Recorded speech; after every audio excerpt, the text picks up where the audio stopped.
আপনারা যারা সুবিধা বঞ্চিত হন তারা মিডিয়া আছে, স্বেচ্ছাসেবী আছে, এছাড়াও আপনারা যদি কখনো কোনোভাবে যে টাকার মাধ্যমে এই সমাজসেবার এই অভিযোগটা আছে যে টাকার মাধ্যমে তাদেরকে বলা হয় যে আপনারা টাকা দেন তারপর আপনাদেরটা হবে, এছাড়াও বিভিন্নভাবে তাদেরকে হয়রানির শিকার হইতে হয়।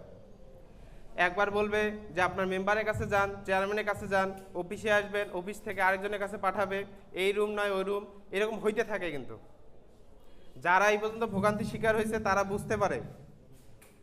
এই যে আপনারা যারা বসে আছেন তারাও একদিনে কি পাইছেন? সবাই কেউ একদিনে পান নাই, সবাইকে ঘুরতে হয়েছে।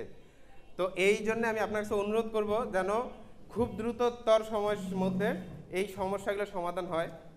আর যারা সুবিধা পাওয়ার যোগ্য তারাই যেন পায়, সবার জন্য সুবিধা নয়।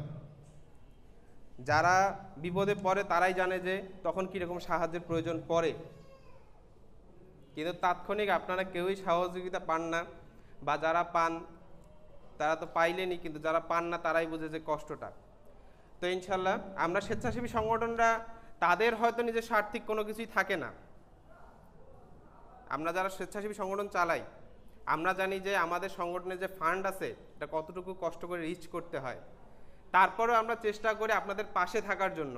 কিন্তু পাটগ্রামে বিশেষ করে স্বেচ্ছাসেবীর কোনো মূল্যই নেই। যে কোনো জায়গায় যান, স্বেচ্ছাসেবী মানে কি মনে করা হয় যে নিজস্ব একটা ফ্রেম ক্রিয়েট করে, যে হ্যাঁ আমরা আসছি, আমরা স্বেচ্ছাসেবী, আমাদের একটা ফ্রেম আছে এই। আর আপনাদের একটা মনস্তাত্ত্বিক কি আছে যে আমরা মনে হয় প্রচুর টাকার মালিক, বা আমরা প্রচুর টাকা পাই আপনাদের কাছ থেকে, আমাদের কোনো কিছু কোথাও মানে কোনো সম্মানের বিষয় প্রয়োজন পড়বে না, আমরা আসতেছি, আমরা তো স্বেচ্ছাসেবী।